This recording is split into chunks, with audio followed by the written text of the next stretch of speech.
Hello বন্ধুরা, তোমরা বলো তো কারা কারা তোমরা পুজোর 1.5 মাস আগে প্যান্ডেল দেখতে চলে যাও। আমরা কিন্তু আজকে চলে এসেছি পুজোর প্যান্ডেল দেখতে। দেখতেই পাচ্ছ প্যান্ডেলটা কিন্তু এখনও কমপ্লিট হয়নি।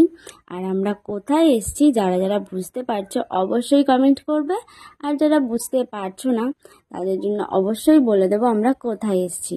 তো চলো দেখি আমরা কোথায় এসেছি আজকে।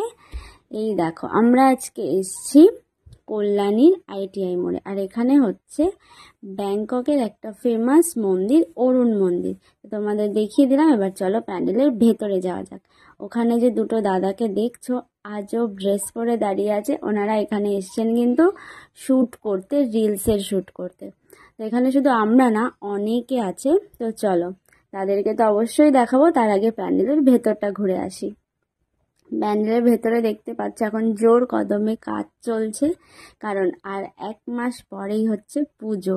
তো আমরা তো খুব এক্সাইটেড।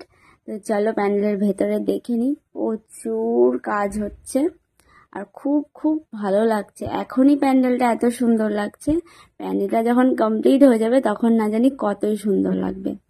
তোমরা একটু দেখেই নাও, অনেকটা সুন্দর, মানে ভেতরের কাজ সূক্ষ্ম কাজ। কারণ যখন ঠাকুর দেখতে আসবো তখন কিছুই দেখা যায় না ভালো। দেখো বন্ধু, এখানে কত লোক সবাই চলে এসছে ঠাকুর, সরি প্যান্ডেল দেখতে। আমরাও এসেছি প্যান্ডেল দেখতে ITI মোড়ে। দেখো কত সুন্দর প্যান্ডেল। এখানে প্রচুর লোক আছে, প্রচুর লোক আছে, সবাই আছে, ব্লগার আছে।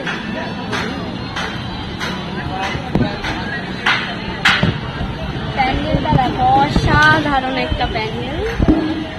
প্যান্ডেলটা কিন্তু অনেকটাই উঁচু, মানে অনেকটা উঁচু আর প্রচন্ড সুন্দর। এই দেখো চারিপাশে দেখতে পাচ্ছ যাদেরকে, সবাই এখানে রিলস শ্যুট করছে, ব্লগ শ্যুট করছে। মানে আমাদেরও প্রচন্ড মজাই লাগছিল এখানে এসে। আর এই যে গ্রুপটা দেখছো, এনাদের মধ্যেই দুটো দাদাকে তখন তোমরা দেখেছিলে আজব ড্রেস পরে দাঁড়িয়েছিল। হ্যাঁ, ওনারাই শ্যুট করছিলেন এবং ওনাদের শ্যুটটাও প্রচন্ড মজাদার ছিল। আর এই হচ্ছে ITI মোড়ের প্যান্ডেল। তোমরা কিন্তু অবশ্যই কল্যাণীর ITI মোড়ের ঠাকুরটা দেখতে আসবে, প্যান্ডেল দেখতে আসবে। প্রচন্ড সুন্দর হয় আর প্রচন্ড ভিড় হয়। আমরাও প্রতি বছর যাই ঠাকুর দেখতে। তো চলো আজকের মতো টাটা, বাই বাই। ভিডিওটা ভালো লাগলে লাইক কমেন্ট শেয়ার করে দিও।